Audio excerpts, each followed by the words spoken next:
This is ContraZoom. Where we go back and forth about film. I'm Dakota Arsenault. And I'm Matthew Simpson.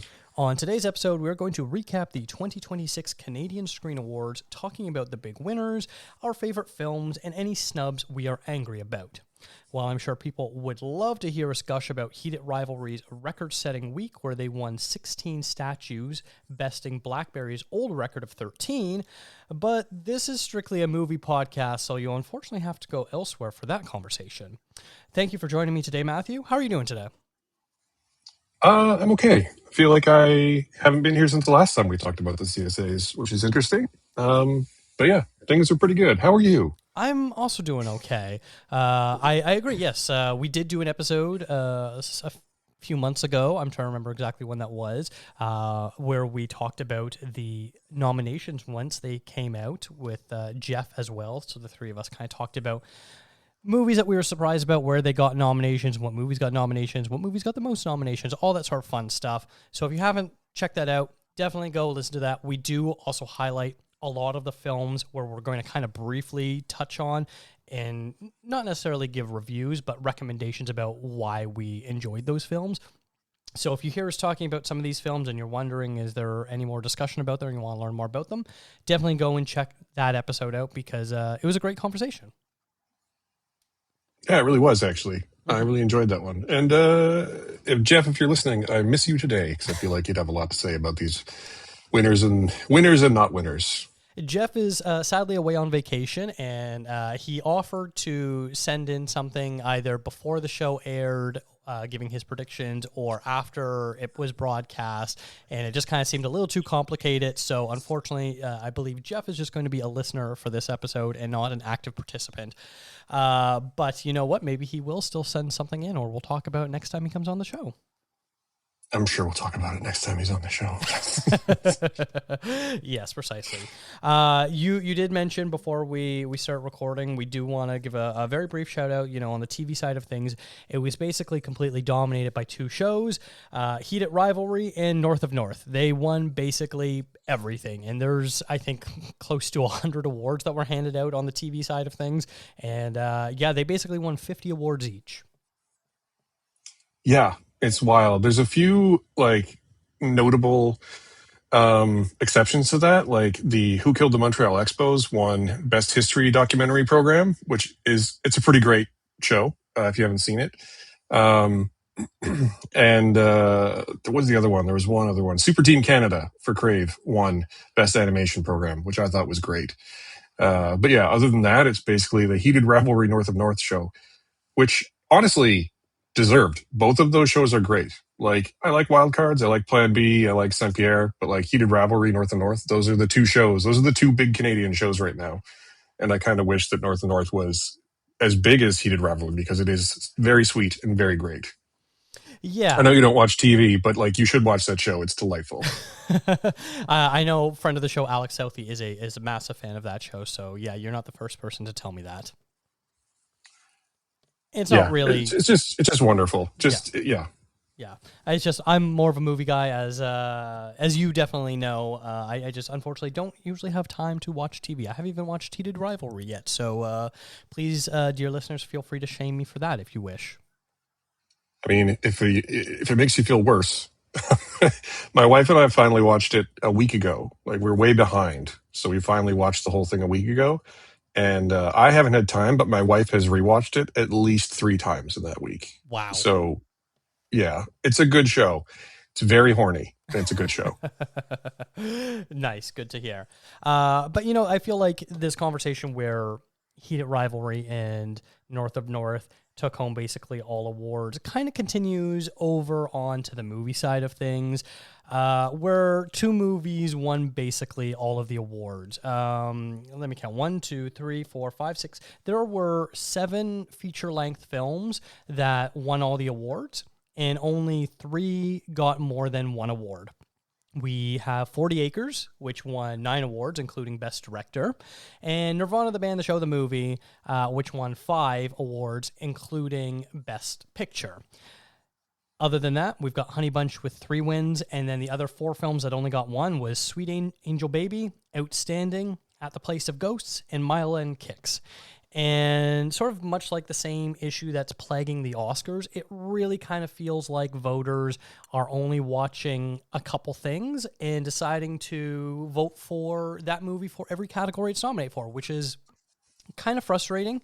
Like, not to say that 40 Acres or Nirvana the band didn't deserve their wins, but it's kind of frustrating when you look at it and you're like, yeah, but there was also some great performances or editing or songs here. Why are these movies not getting recognized? How come it's the same 2/3 movies that are getting all the awards, which is seems to be a bit of a epidemic amongst award shows these last few years.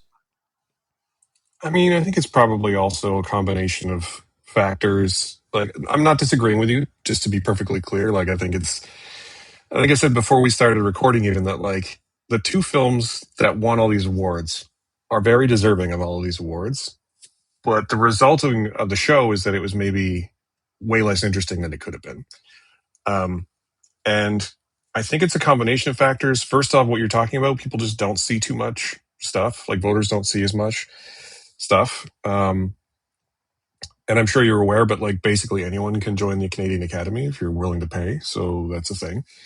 I think it also probably has a lot to do with how much of a marketing budget these films have. And 40 Acres, and Nirvana, the band, the show, the movie in particular, have had huge success across Canada and around the world. And same with Heated Ravelry and same with North of North. They've been bigger hits than is usual everywhere for Canadian media. So I think that is a factor.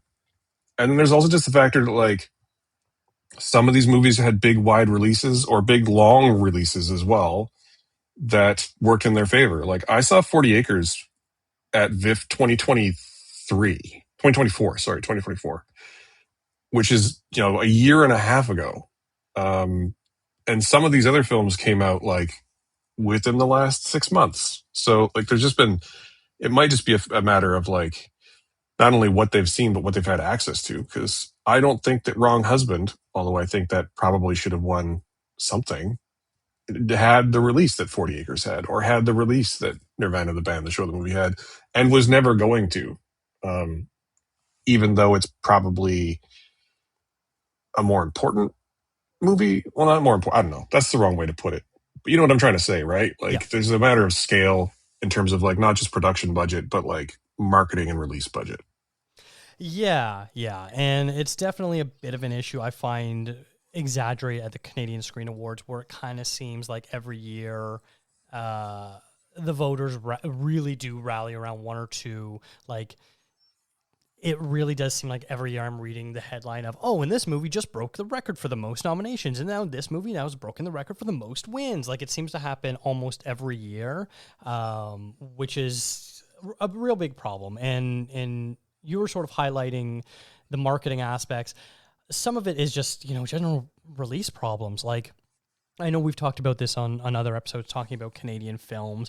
Nirvana, the band, the show, the movie managed to capture something in the zeitgeist that, like, I didn't think was possible, where, like, it was literally a hit everywhere around the world.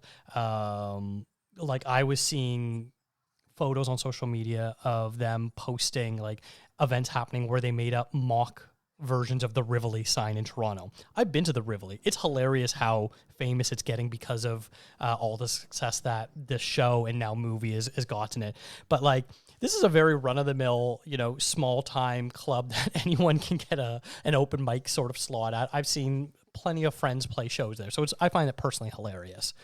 I mean, that's the best part of the joke, right? Is that like they don't need to work that hard to get a spot. Like, I'm not even from Toronto, and I know you can just go to open mic night at the Rivoli. Like, I know that's a thing. You don't have to work that hard.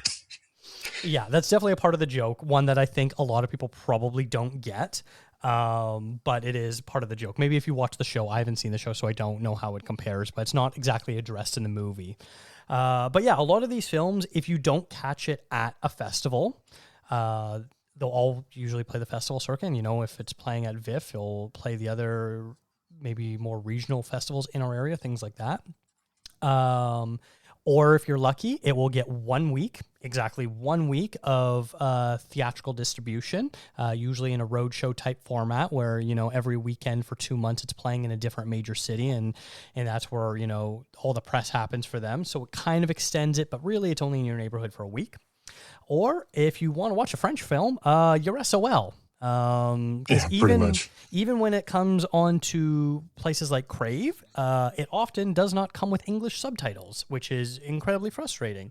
So there's a lot of these films that are nominated that Lovely Day, 6 nominations. I don't know if that was an easy film to watch. It's directed by Philippe Filardeau, who did Monsieur Lazare, and another film of his that I've seen, an English one, My Year with Salinger. That's a great film.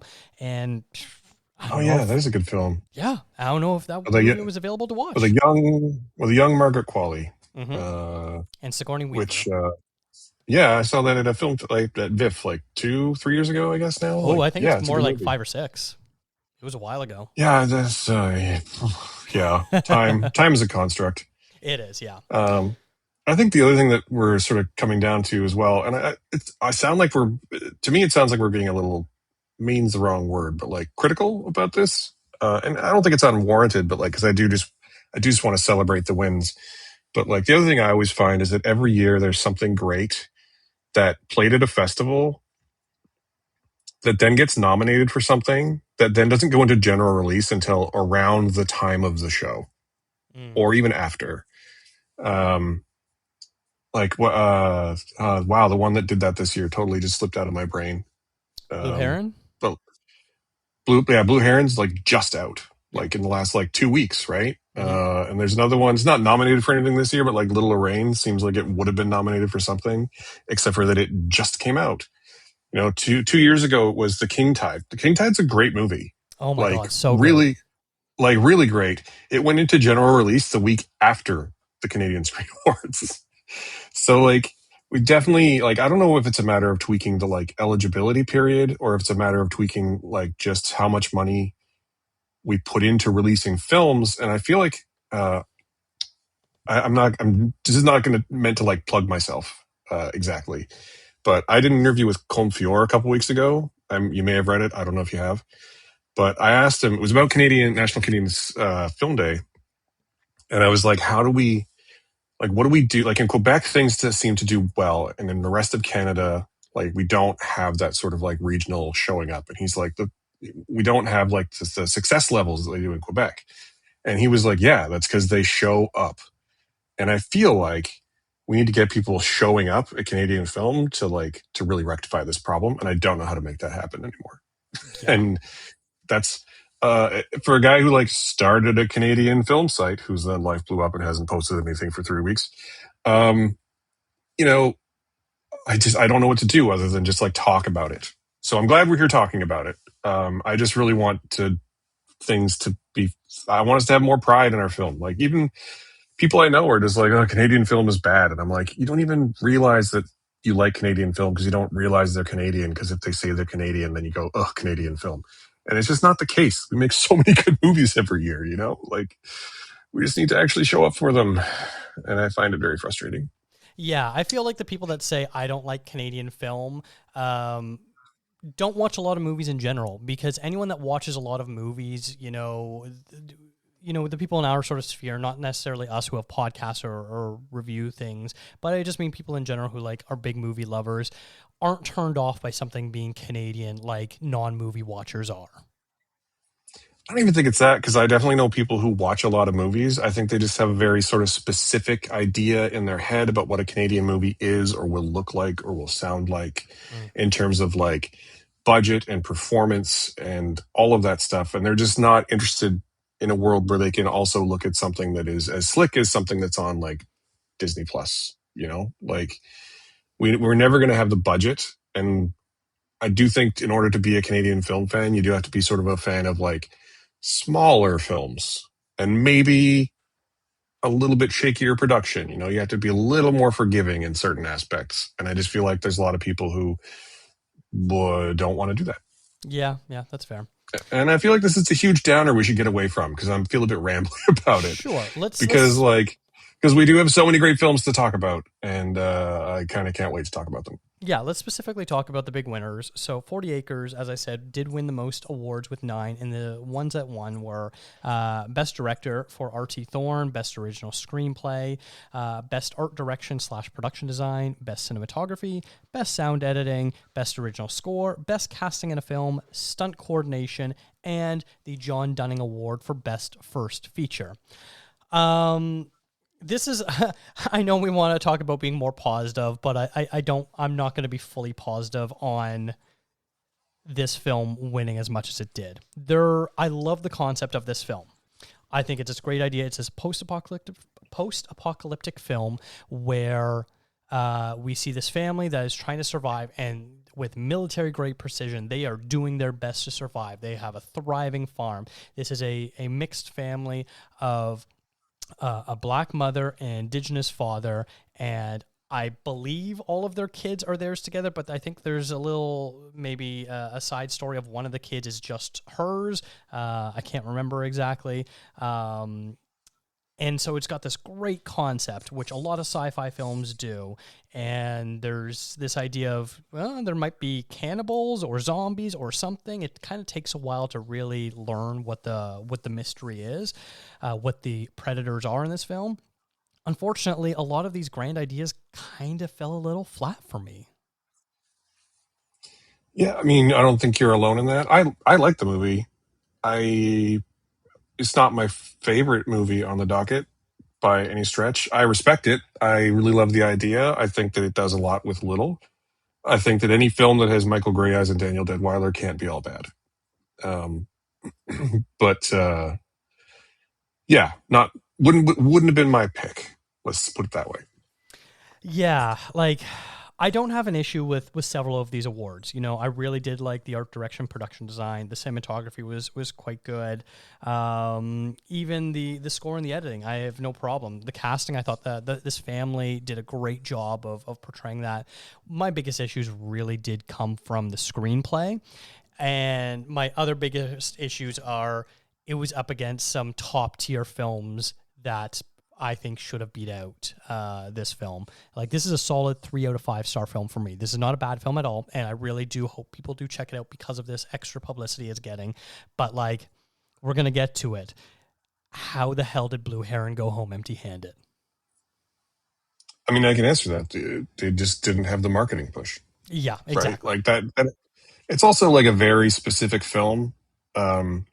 It's a wonderful film, but it also I might go ahead and say that, and this, to be clear, Blue Heron was on my like best of last year list. So like this comes from a place of love.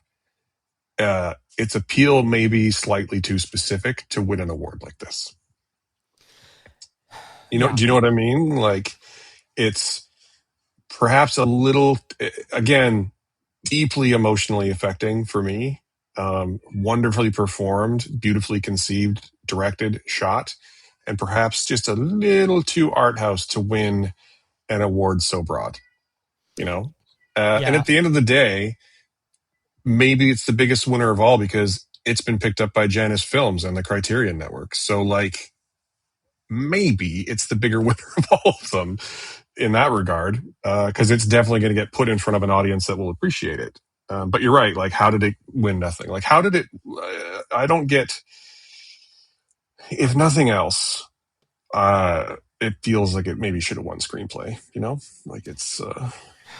yeah. We'll get to more. I want to have more Blue Heron talk in a little bit. Let's move over to Nirvana, the band, the show, the movie, which, as I said, won 5 awards. It won Best Picture, Best Visual Effects, Best Sound Mixing, Original Song, Best Lead Performance in a Comedy for Jay McCarroll, and Best Supporting Performance in a Comedy for Matt Johnson. Matt Johnson is officially the kingmaker at the CSAs because 2 years ago, Blackberry absolutely swept the awards, and they are back again winning Best Picture. Like, that's pretty crazy that the track record he has, and he clearly is only going to get bigger. And sort of much like my thoughts on 40 Acres. I am a huge outlier. I know people absolutely loved and adored this movie. It sort of mostly worked for me, but Matt Johnson's comedy, when he takes as big of a role as he does in Nirvana, doesn't work for me. It is, I don't care for this like cringy style humor, and I know it works very well for a lot of people, but for me it does not. And so seeing a lot of these awards, I'm just like, I don't know about that. I will say the visual effects, beyond stunning, and absolutely deserves to be recognized and needs to be recognized on a wider scale than just at, a Canadian Screen Awards. Yeah, I'm going to go ahead and point out that I'm definitely one of the people who loved this movie. I feel like this movie was made exactly for me. I feel like it's humor, although I totally get what you're saying about Matt Johnson it being a little bit on the cringy side. That doesn't bother me, but I get why it doesn't work for everyone.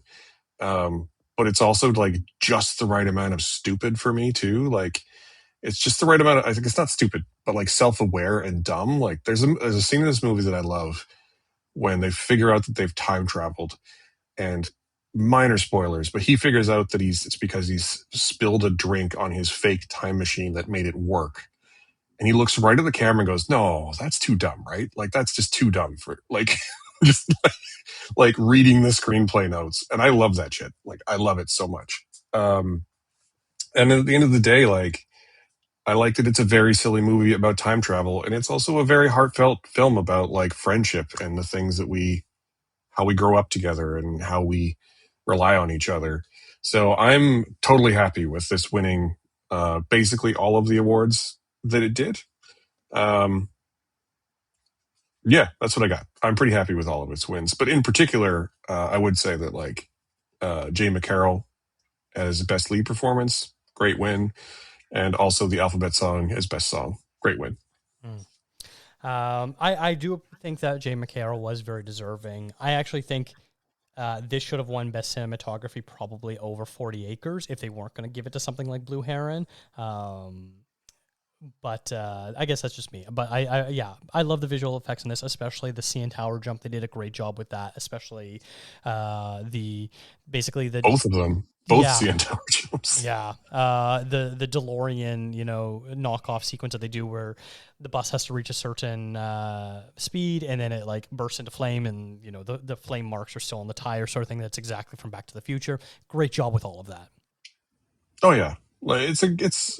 I'm glad that you at least admit that you're an outlier because like it is, I would argue, a great movie and much like Blackberry, which I'm not as hot on as a lot of people are, but like I do really like that movie. I do think that like this is an important movie for Canadian cinema. Like it's had big success in the country and out of the country, and I think that like between Blackberry and this, and to a lesser extent, 40 Acres, and of course, Heated Rivalry and North of North, and a few other things. I really feel like Canadian cinema is like on the verge of having a moment, and I feel like this movie pushes us towards that. So I fully respect it winning Best Picture for all of these reasons. I agree with Um, that. I do. Yeah. And I would love to see Matt Johnson kind of being at the forefront of that. I know he's got the Anthony Bourdain biopic coming up, but I really hope he does continue to make Canadian films as well. yeah, it's a little frustrating. I saw him give an interview where he was asked if he thought Canadian film might have another moment, and he was like, "No, I don't think we're never going to have another moment like we had in the '80s." And I was like, "That's a disappointing answer," because I really feel like he could lead that charge, and I feel like he kind of is at the moment. So I I hope his Anthony Bourdain movie is good. I didn't really connect with the trailer, but it is what it is. I do have to say, I think Matt Johnson is becoming too famous to be, how do I say this? To keep trying to be the lovable asshole, because he is going to say something that is going to get himself in trouble. I don't know if you heard his speech when they won, I think it was Best Picture, but he went up on stage and he jokingly said, Quebec, you got to stop sending so many of these movies. They're just going to pick the one English language film. This is your fault. Because, like, all these films that won were English. And I understand the sentiment he was trying to say, where from the voters' perspective, the English language voters, it's next to impossible to watch all these French films. I get that because I'm trying to do that and I can't. But like saying that at an award show while all of your competitors are sitting there in the audience, like what does that achieve? I don't know. Like I know he did in jest, but like it really rubbed me the wrong way. I mean, so I didn't actually get a chance to watch the show. I've been catching up on clips all day, and I haven't seen that one yet. But that does feel like the kind of like, yeah, like you can sort of see like his intent, but then like sort of comes off as laughing at them instead of with them, which is frustrating. Yeah, it just felt a little too punching down. Like I know he gave a mocking thank you speech to the Vancouver Film Critics Society when they named Nirvana Best Picture last year, and he showed up on I think a Zoom call and kind of like was like, I don't want this award, screw you guys. And I was like, haha, that's a funny little joke, but like you're getting too big to do these. You can't do that anymore. Yeah, well, hopefully he realizes before the narrative flips. Yeah, because I think it was Tina Fey told Io Debris that like you can't make snarky letterbox reviews. You're too famous for that, Yeah, for sure. and that's the thing. Let's move on to the other film that won more than one award, and that was Honey Bunch, which won 3 awards, and that was for Best Lead Performance in a Drama for Grace Glowicki, Best Costume Design, and Best Hair. I am shocked that this did not win Best Makeup. This movie had some fantastic prosthetic work, and Grace Glowicki actually called that out. Not that she was disappointed that they didn't win Best Makeup, but that her performance was enabled to be as great as it was because of both the makeup and hair team. So I'm glad the hair team got recognized, but disappointed that the makeup team did not. I mean, yeah, I'm kind of surprised this movie didn't also like split the awards a little more. Like, I know it's not like a big wide release film, but it's a good movie, and it's also I think the first film that Madeline Sims Fewer and Dusty Mancinelli have made since Violation, which they also won awards for. Um, so I was just kind of surprised it didn't take home more, to be honest. But I'm glad it took home the ones that it did, and I really like Grace Glowicki as a performer, so I'm glad she won.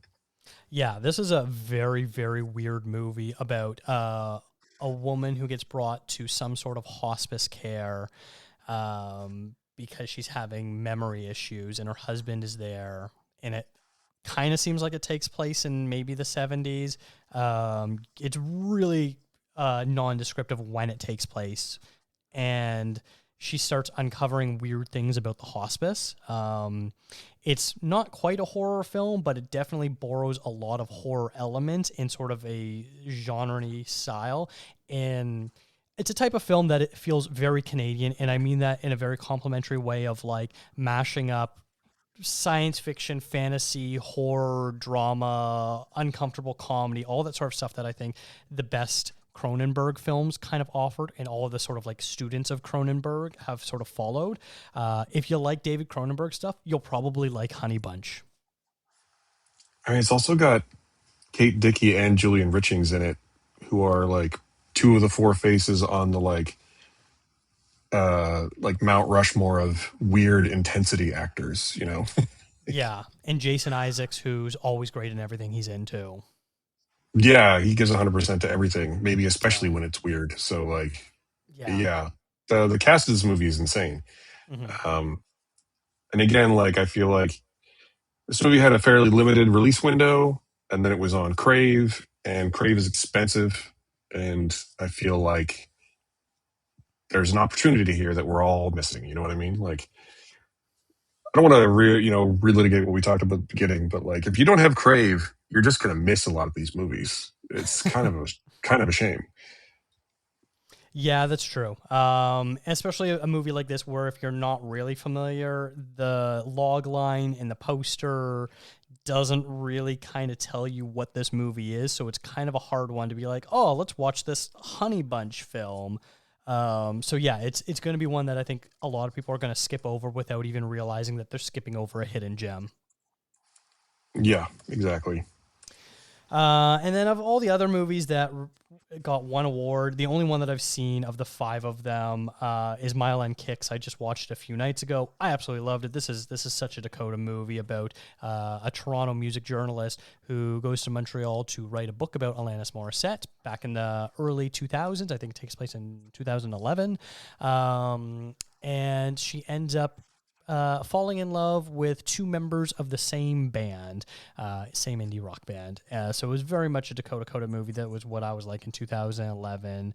And it won for Best Editing, which is very surprising because I feel like that would have been a perfectly cromulent Nirvana win, except for they weren't even nominated. So I guess they went with the other Yeah, option. I don't really get it either, but I'm glad it won something. Mhm. I also liked this movie a lot. I really liked. It's interesting because the more I think about this movie, the more I liked it, which is sort of the inverse of my experience with Chandler Levack's previous movie. I like movies, um, and I think it's because it's so kind. If that makes sense, I don't know if that makes sense. But it's very much like looking back in her. It's very semi autobiographical. It's looking back at 2011, like you say, and it's very much like this is how I was, and that's okay. Like I forgive my younger stupid self for this, and it very much could have been something totally different. Yeah. And I really appreciated that about it. So I'm glad it won something. I hope Chandler Levack. She also had a Netflix movie come out this year, so I hope she stays in Canada and doesn't migrate south. But I'm glad this movie won something. Yeah, I would have loved for Devin Bostick. Shout out to Devin. Went to the same high school as him. Would have loved for him to win Best Supporting Performance in a Comedy over Matt Johnson. I thought he gave us very sweet and lovable, endearing performance as the lead guitarist in the band. Yeah, he is so good. In fact, him and Barbie Ferreira and I can't remember the other guy, the main band guy. They're all good, but those two in particular are great. And interestingly, I would have thought that Juliette Garipi would have been nominated for it as well, but she was nominated for De Femme Honor instead. So good for her. Yeah, yeah, very, very odd nominations. I didn't get a chance to see Two Women yet. That is on my docket to watch. But yeah, real sort of shame, curious nominations, things like that. Yeah, I mean, that's to be all I fair, have. she's good in that movie too. Like, don't get me wrong. It's just Oh I would have yeah, thought, yeah. nice. And then I do want to highlight two documentaries that walked away with multiple wins, and that was Modern Horror, a movie I absolutely loved. And Endless Cookie. Modern Horror won. What did it win? It won Best Editing and Best Original Music in a Documentary. Whereas Endless Cookie won, I think it was, yeah, The Best Feature best Length. sound and Yeah, Best best Sound. doc, right? Yeah. So those were the two big ones, and I think I haven't seen Endless Cookie, but it's been reviewed two different times over on ContraZoomPod.com, and both times were given very glowing reviews. One of them by Jeff Ballmer, and Modern Horror is a movie I absolutely adored. I did too. In fact, after the movie came out, I went and bought the book and read that too. And Oh, nice. it's explicit, but in a good way. And honestly, and I don't say this that often, even though I'm a big movie guy, the movie is better, like much better. Mm. So it's her, the it's really, um, oh God, what is her name? Andrea The Warren. main, yeah, Andrea Warren. Her whole vibe like permeates the screen, permeates every frame of that movie, and really like draws you in a way that just isn't quite conveyed the same way from text. So, in a strange way, I would say actually watch the movie instead of reading the book in this case, or do Fair both. enough. Yeah, yeah. Um, yeah, she has a great presence in the movie Paying for It as well, where she plays a sex worker in that as well. If you're not familiar with Modern Horror, it's basically a autobiographical documentary about her experiences as a sex worker doing all different kinds of sex work from escort services to stripping to camming. very wide ranging ways in talking to other sex workers and things like that. But yeah, she's in paying for it as basically the main escort that Dan Barron's character ends up seeing. And she was also a consultant on Honora as the official sex worker consultant for Sean Baker, who is a producer on Modern Horror, to bring it all back full circle. Yeah, the Canadian scene is kind of small, isn't it? Like everyone knows everyone and helps everyone, which is kind of delightful. Mm-hmm.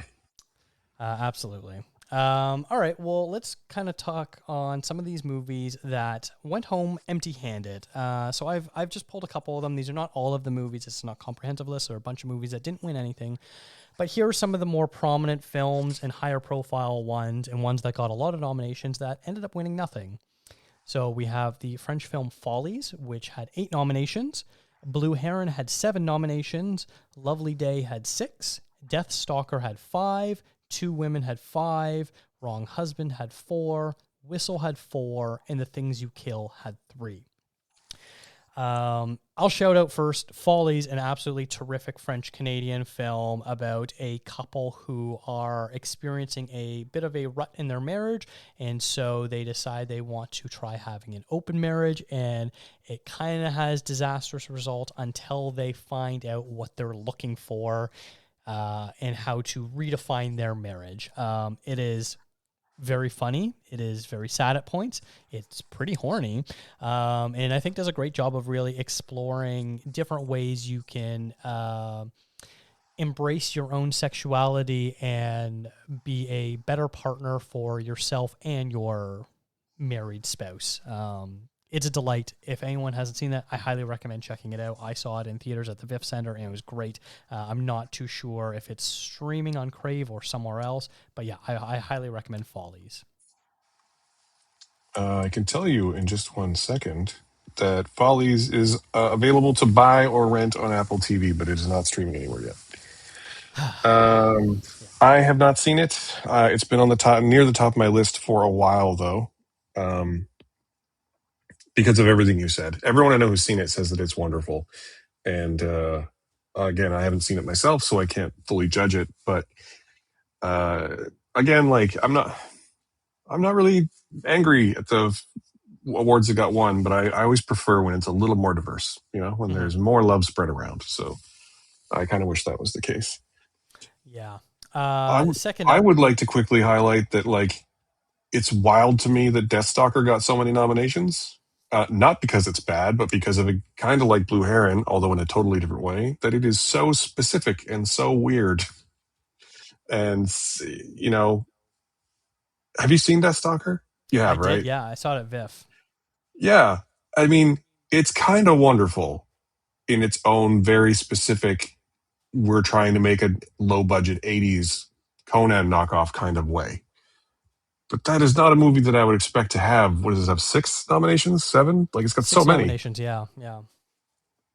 And more to the point, like, given how many nominations that it has, I'm kind of, well, I'm not actually surprised that 40 Acres won stunt coordination, but I'm a little surprised that Deathstalker didn't have, you know, makeup or visual effects or production design, maybe, like, over 40 Acres. That's seems like an oversight, maybe. Yeah, I agree. Like all of its nominations were on the technical side of things, and like the makeup, the costume design, beyond fantastic. It unfortunately was another one of those movies that just went completely underseen, unless you were kind of like a fan of this very niche, kitschy style of films, the sword and sandal fantasy epic sort of thing, done in a very tongue-in-cheek manner. I mean, it's also another one that's hard to find, right? Like, I'm sure voters had access, but like, if you wanna watch that today here in Canada, you have to have either be willing to buy it online or you need to have Shutter. Like, so Yeah. this is sort of the downside of the streaming revolution is that we have so many streamers now that, like, I can count on one hand the number of people I know who actually pay for Shutter, and I'm one of them. So it's a great service, but not that many people have it, which means that some, and they have some occasionally they have some absolutely brilliant originals, and Deathstalker is one of them. And I feel like it's going to probably continue to go underseen, Yeah. um, which is a real shame because it's like that movie's not for everyone, but for the people it's for, it is a total banger. Yeah, yeah, it really is. It's a delight. We kind of talked a lot about Blue Heron, and I think the one last thing I'll say about Blue Heron is, you're right that it's probably going to be a big winner because of the fact it's picked up by Janus, so it's basically going to get a Criterion release of sorts probably in the next year, because Janus has their own sort of sub label now that they call Criterion Present or something like that. It used to be called Janus Contemporaries, and now it's called Criterion Present or something like that. I can't quite remember how they changed the naming of it. But essentially, films like Drive My Car, which is a Janus film, got a Criterion release, and I believe Blue Heron will too. And it will kind of go down, I think, as maybe a landmark Canadian film. I don't Uh, want to throw I that hope around so. too lightly, but like it kind of feels like maybe the next time that TIFF does their like 10 greatest Canadian films of all time, I can maybe see this sneaking on the list of, maybe not on the next list, but maybe the one after that of slowly creeping up, because it really does feel like this is going to be a very important seminal film. I agree. And I would argue, I would be shocked if it didn't get a full blown Criterion release, actually. The reason for that is that before even Blue Heron was released in cinemas at the beginning of this month, or I guess technically last month now, we're in June now, which is super weird. Um, the Criterion channel had a collection of Sophie Romvari's short films available to watch, which was a great. Like if you didn't get a chance to see it, yeah, I think they're still on there, so you should go find them. They're great. Um, so I think they're probably going to throw a bunch of weight behind it because it is exactly the kind like the only thing less shocking than it being picked up by Criterion would be if it was picked up by Radiance, but Radiance doesn't do new stuff. So um, it's Yeah. it's it's a very specifically targeted film, and the Criterion channel and the Criterion collection are the target for this kind of film. It's I hope that it becomes like a sleeper long term. You know, in 50 years we talk about important films. I hope this one's on the list. Yeah, yeah, it absolutely will be a Criterion release. It depends if it's going to be a part of their main label or their subsidiary one.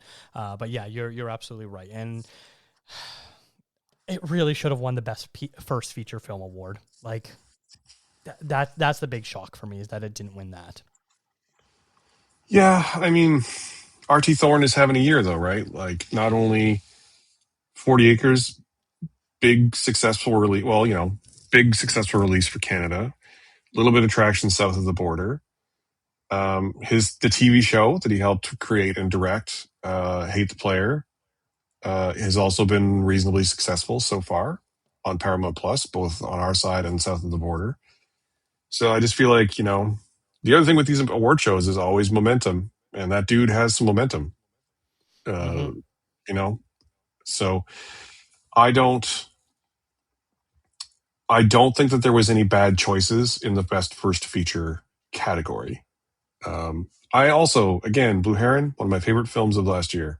I would absolutely have been my pick. Maybe with 100 Sunset as like a dark horse choice because I don't think it really had a chance. Um, but like, I don't begrudge 40 Acres winning. Like, give that guy his flowers, let him do his thing. That's fine. At the end of the day, you know, Blue Heron's going to be the one people remember. I think. Yeah, yeah, for sure. You know. And then, I haven't gotten a chance to see Wrong Husband. Jeff reviewed it and interviewed Zacharias Canuck, the director of the film, 4 nominations, 0 wins. Very surprising, since Canuck is such a celebrated Inuk filmmaker, where his films, especially his very first one, Attener Duat, The Fast Runner, is considered one of the all-time greatest Canadian films. So a little shocking that this didn't get any love. Whistle was a horror movie that I really liked. It's kind of a bit of a Final Destination-ish ripoff, but like a ton of fun, and I think it knows that it's a cheesy film. Oh, he definitely knows. Like that film is not good, except for that. The It's a two ton of main fun. girls. What's that? except for that's a ton of fun. It's not good, but it's a ton of Whoa, fun. it's not good, but the two main girls in it, one of whom is Sophie Nélisse, and the other who is I can't remember. I'm having such a hard Daphne time with Keane. names today. What's that? It's Daphne Keane from That's Dabney Keene. That's Logan. right. Yeah. They're both great, and Michelle Fairley is there to deliver meaningful exposition in a very dramatic voice, which is amazing. And the kills are super gnarly. So Hmm. like, I don't know that it's a good movie, but it is. If you're into like slashers, or if you like Final Destination or that kind of movie, it is a ton of fun. Yeah. Um, and it's just fun to see, like, that's what slashers are for. You watch young, beautiful people get horribly, horribly killed, and this is very good at that. Yeah, there are two kills in particular that might be some of my all-time favorite death scenes in a movie, just because of how inventive they are, and the level of gore that this movie is willing to go to was incredible. Oh, I really want to know which two you're talking about Well, because I'll there's say it so without many. revealing too much, but the one in the bedroom, where Yeah, it was yeah, okay, you know what yeah. I'm talking about, I know what you're talking and about. Yeah, which and the one starts in the out warehouse. as Is it the one in just the warehouse? it is the one in the warehouse. Yep. Yeah, those two are so good. They're Yep. so good. See, you knew exactly what I was talking about. And like, well, honestly, there's so many like, there's so many good options in that, and like even Nick Frost shows up and has like a very short but memorable role and death scene in this movie. It's kind of great. Um, and like I say, like it's not good, but it is also great. Yeah. Yeah, exactly. If Yeah. you're a horror slasher fan, you need to watch this. This is right up your alley, because you're 100% fine with a movie not being good but being great at the same time. And also, And like then again, not for nothing, Sophie Nélisse is great in it. Like she's having she is. she's having a real moment. Like I'm glad she won that breakout award, the Radius Award, um, Mhm. because like between Yellow Jackets and Whistle and Heated Rivalry, like she's been in so much good stuff, and I'm really glad she's being celebrated. Yeah, and that's sort of a great segue. Five special awards were handed out. Two of them were related to film. One of them, the Academy Icon Award, went to Mike Myers, and then the Radius Award, which is the award that honors emerging Canadian talent who have broken out to significant international success.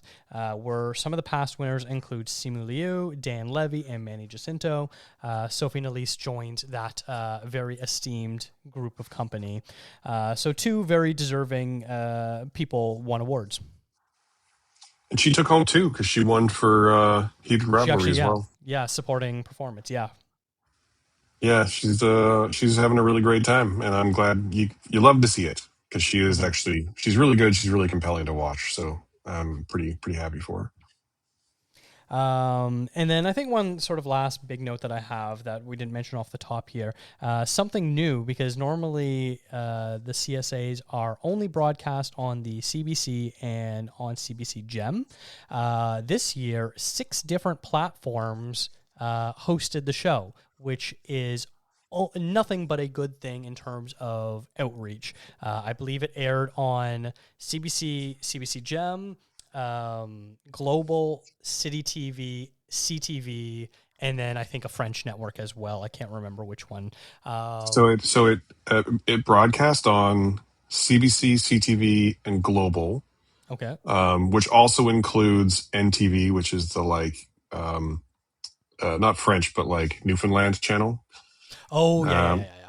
right? But then it also streamed on CBC Gem, Crave, and Stack TV, which is Fantastic. effectively all of them. Like Hmm. that is literally all the Canadian streamers, and literally, like I don't actually remember off the top of my head if Quebec has any like independent networks like that aren't owned by Global or CTV. But it doesn't matter because it was on the three big broadcasters and all three major streaming platforms, which is great. Like that again, like I didn't watch the show live. I'm sort of past the point where I want to watch award shows live. Um, I don't know why, but I am.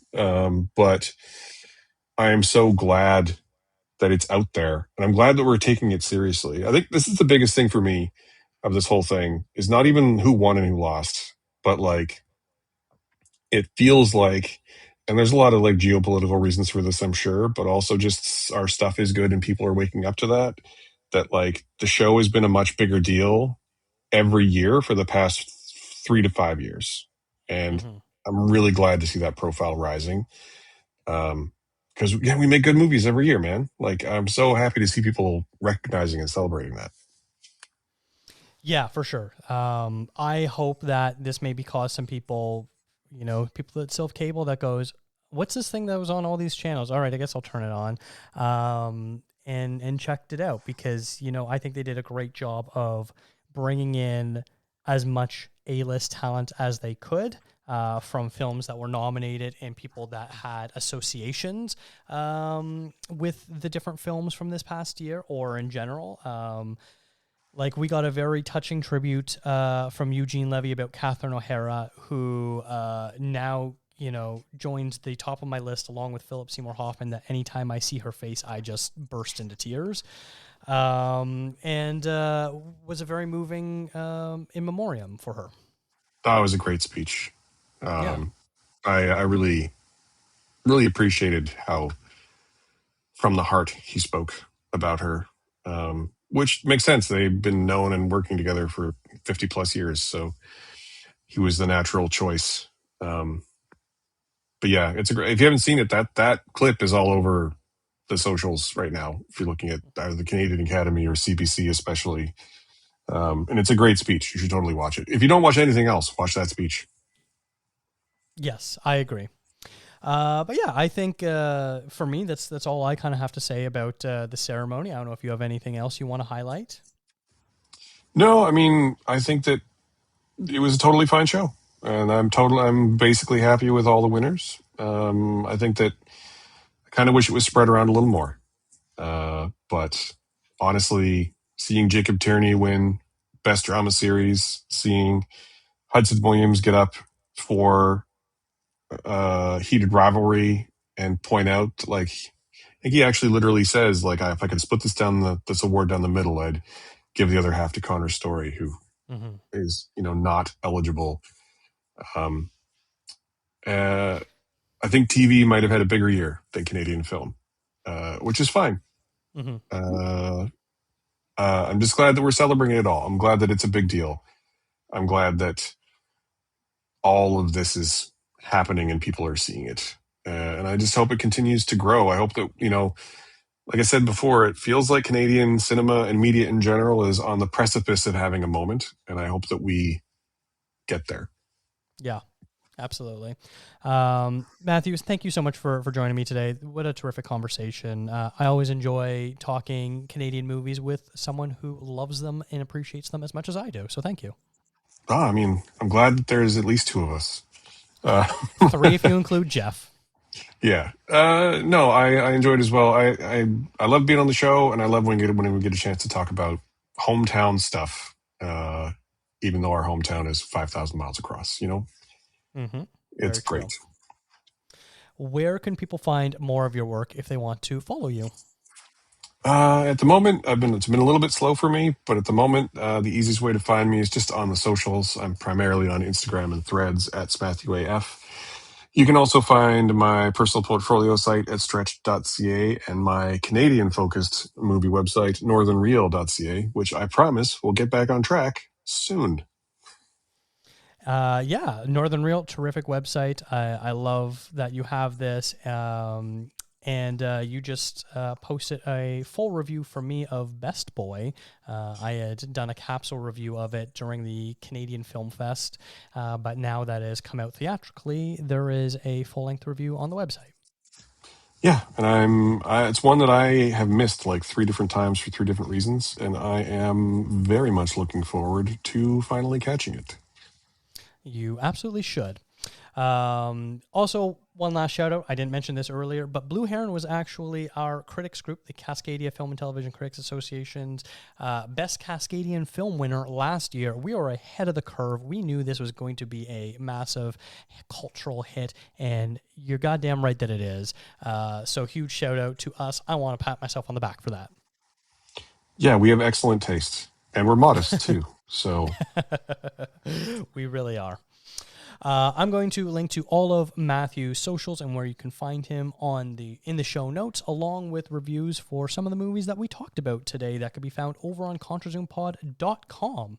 This has been a That Shelf podcast. Visit thatshelf.com for more great film discourse. Follow the show on Instagram, Threads, and Blue Sky at ContraZoomPod. What was your favorite Canadian film from last year? Leave a comment on Spotify or send us an email. Thank you to Eric and Kevin Smale for the theme music and to Stephanie Pryor for the logo design. If you like to listen to podcasts on YouTube, we do post all episodes there as well. And if you really like the show, consider tipping us on coffee. Thanks for checking us out.